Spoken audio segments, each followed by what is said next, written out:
یہ جانتا ہوں میں، لیکن کہاں کسی کا کہاں مانتا ہوں میں، جنگل کی ہو یا کسی آستین کی، سانپوں کی ساری نسلوں کو پہچانتا ہوں میں۔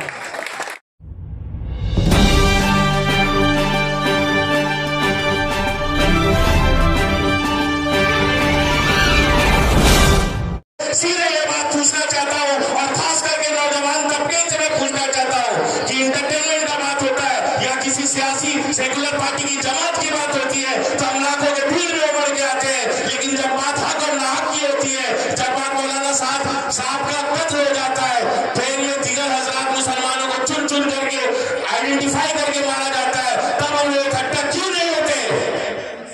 جنہوں نے فری میں بابری مسجد کا یہ کیس لڑا تھا، تو ایسے ایسے ہندو بھائی بھی ہمارے ساتھ ہیں جو ہمارے ساتھ مل وسلم اور رہ گیا یہ جو دنیا میں ظلم ہو رہا ہے، تو یاد رکھیے گا صدیوں کی نیندیں لے لے گا آسیب خون ناحق، صدیوں کی نیندیں لے لے گا آسیب خون ناحق، صلب یزیدی کا ہر فتنہ خواب میں خنجر دیکھے گا، جانب لشکر دیکھے گا، ایک وقت آنے والا ہے، اسی وقت کا انتظار ہے۔ قرآن کے اندر یہ اعلان موجود ہے کہ ایک دن پوری کائنات کے اندر صرف اور صرف پرچم اسلام رہ جائے گا، اس دن یہ احتجاج کم نہیں ہے، سنار کی ہتھوڑی ہے جو لوہے کو تراشتا ہے، یہ لوہار کا ہتھوڑا نہیں جو صرف لوہے کو آکار دے، لہذا یہ آج دلوں کے اندر سونے کی یہ کہا ہے کہ امی آپ فکر نہ کرنا، میں کماؤں گا اور اپنے چاروں بہنوں کی شادی کرواؤں گا، اور 3 سال سے گھر بھی نہیں آ رہا تھا کہ کوئی موٹی رقم لے کر اپنے گھر جاؤں گا، اور کچھ لوگ جو غدار ہیں اس دیش کے وہ 100 کی تعداد میں گھستے ہیں اور مولانا صاحب کے اوپر حملہ آور ہوتے ہیں، اور میں مولانا صاحب کی جرأت، ان کی ہمت کو میں سلام کرتا ہوں کہ انہوں نے مجلس نہیں چھوڑا، انہوں نے مسجد نہیں چھوڑا، آخری ٹائم تک آپ بنے رہے، اپنی شہادت دے دی مگر مسجد کو ویران نہیں ہونے دیا۔ کی ذمہ داری تھی، وہ خود جو ہے گھر کے بڑے صدر تھے اور اس کی ذمہ داری بخوبی انجام دے رہے تھے،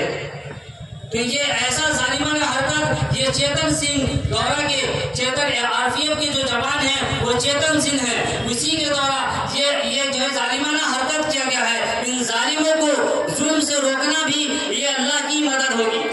ظالموں کو ظلم کے خلاف روکنا بھی ہمارے لیے کیا ہے، یہ اللہ کی طرف سے مدد ہوگی، اس لیے ہم سب جو ہے اس میں مل کر کے تمام مسلمانوں سے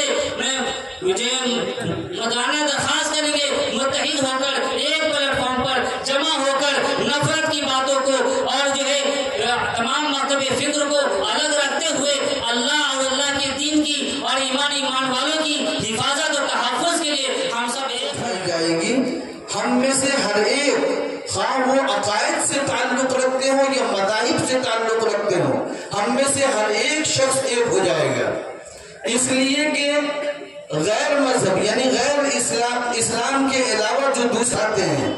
اس لیے ہمیں یہ سمجھنا چاہیے کہ فساد مچانے والے ایک خاص طبقہ ہے، چند لوگ ہیں جو فساد مچانے کی کوشش کرتے ہیں، لیکن دوسرے مذہب کے ماننے والوں میں بھی جو لوگ دانش مند ہیں، عقل رکھنے والے لوگ ہیں، جو لوگ ذی شعور ہیں، ہوش مند ہیں، وہ لوگ فساد نہیں چاہتے، وہ لوگ بھی امن کے ساتھ جینا چاہتے ہیں، وہ لوگ بھی محبت کے ساتھ زندگی گزارنے سے خوش ہوتے ہیں، ان سے پیار بھری باتیں کرتے ہیں، ان سے شفقت کے ساتھ ملتے ہیں۔ اس لیے ضرورت اس بات کی ہے کہ انسانیت کو عام کیا جائے اور جہاں جہاں ظلم ہو رہا ہے اس کے خلاف آوازیں بلند کی جائے۔ بہت بڑے بزرگ گزرے ہیں، ان کے بارے میں یہ لکھا ہے کہ ان کے بغل میں ایک یہودی کا مکان تھا، وہ اپنے مکان کو بیچ کر دوسری جگہ شفٹ ہونا چاہتا تھا، دوسری جگہ انہوں نے اپنا مکان خرید لیا، اپنا مکان بنا لیا،